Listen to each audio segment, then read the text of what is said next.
All right, welcome back. We continue here, and we have our tweet of the night from the Pittsburgh Steelers, GOAT on GOAT. It's Crosby and Ben together. There were some shots of them when they first got into town when Crosby was drafted, both younger guys taking a picture together.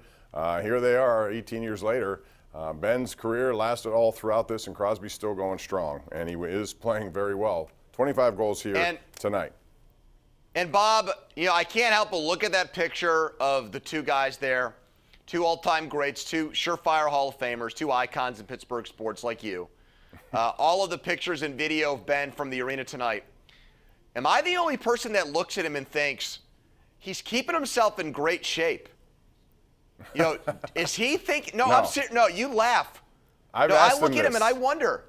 The answer can change. Tom Brady gave an answer. I just look at him and I wonder. I can't help but wonder.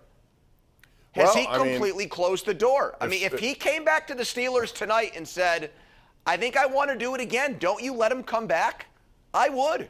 I'd let him come right back and be the quarterback again in 2022. You? Well, I don't know about that because I really don't think his heart's into it. I know at least it isn't from what I can tell. He's been playing a lot of golf. It looks like he's strictly adhering to one. It looks like he's serious about his well-being. Ashley has a lot to do with that. That might transfer to football. Maybe it will, or maybe he just wants to be in good shape, to be active with his kids. Who knows? So am I the only person that saw that and thought that way tonight? I guess I am. You didn't think that even for a split second? I thought he looked tremendous. He looked tremendous. I said that, but I don't think it's due to trying to set himself up for a comeback. I just don't.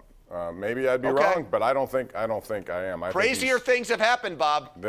No question about it. Real quick, I want you to tell us about a new podcast you have going on. I saw it the other day, and I want to learn more about it. Well, it's a video thing, so it's more of like a video blog. I know it's got podcasts in the name. This company from Canada is so good. They've taken some of the big hotbeds for sports, Chicago, now Pittsburgh, and they're going to put a video out. You'll see the link on my social media page, YouTube, Instagram, Facebook, maybe even TikTok, Bob, where you have such a huge presence, and just have videos of me. Like today, I ranked all the NFL head coaches, and everybody got on my case because of where I put Tomlin, and things like that. That's, once I start talking, it's very difficult for me to stop. And you know that, haven't done a podcast with me and haven't done shows with me. But tonight's kind of an exception, like I said, because I ate so much before the show. I'm not adhering to the Roethlisberger diet these days. I know it's up there. I'm sure it's going to be well followed, and wish you a lot of success with that. Thank you, Bob. Yeah.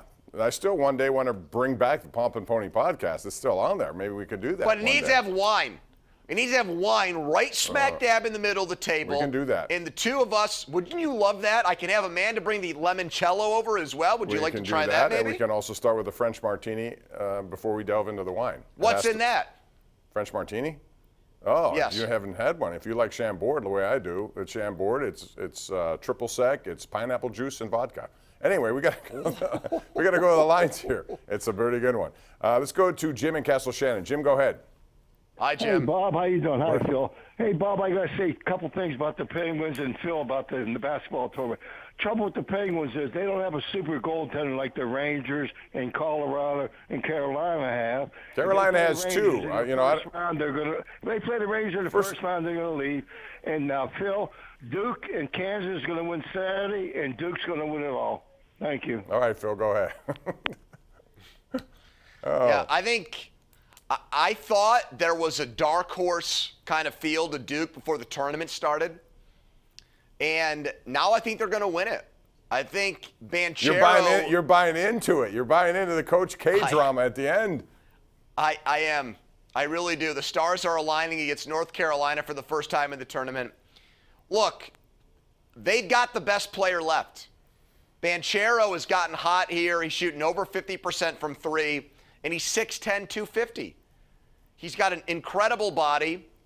Looked even better than Ben, as a matter of fact. And so I just feel like they were a young team with some experience mixed in, and I think Krzyzewski's getting the most out of them right now. They impressed me with their stick-to-itiveness against Texas Tech and then the way they pulled away from Arkansas. And I think they want revenge for that loss at Cameron Indoor, Coach K's last game, Bob. I think that's a factor. I agree. Banchero's going to be what he is, a lottery kind of pick, but what's impressed me is how their guards have really, Roach. especially him. Jeremy Roach has been terrific. They have risen up. And I didn't see that necessarily on a consistent basis throughout the course of the season. And they got the big man Williams who can neutralize Baycott for North Carolina, which is going to be a huge matchup. He was rejecting everybody. He was scoring points. I think he was perfect from the field, which is amazing. I don't know who guards Banchero. I think that's North Carolina's problem. Manick can't defend him. He's an offensive guy. Larry Bird light. He looks like, French Lick 2 with that beard. You ever have hair and beard like that, Bob? Brady Manick, you ever have that look? No, I've tried. No. Not even in the 60s? Doesn't work so well. And I think Black's too small. I think Leaky Black's too. He gives up too much weight to Banchero. In the other game, Kansas is, to me, until last week, the second half, they played Kansas basketball the way they're capable. They had not shown that in any of their previous games. And I wondered, when are they going to put it together? If it's now, Villanova's in big trouble. So that'll be the double. Let me sneak another call here before we go to break. And that would be, is it Sean in Harmer? Sean, go ahead. Hi, Sean. How you doing tonight? Good. What's up? Not much. A couple quick baseball things. Miller, I thought he pitched a pretty good game today. I'm just wondering what you're thinking, like the starting rotation may look like. And with sending O'Neal Cruz back, I didn't like that. I'm not a big fan of that, but I'm seeing some other opinions. And with Pony's quarterback ratings, was that before or after the beer pong tournament? And don't drink him under the table.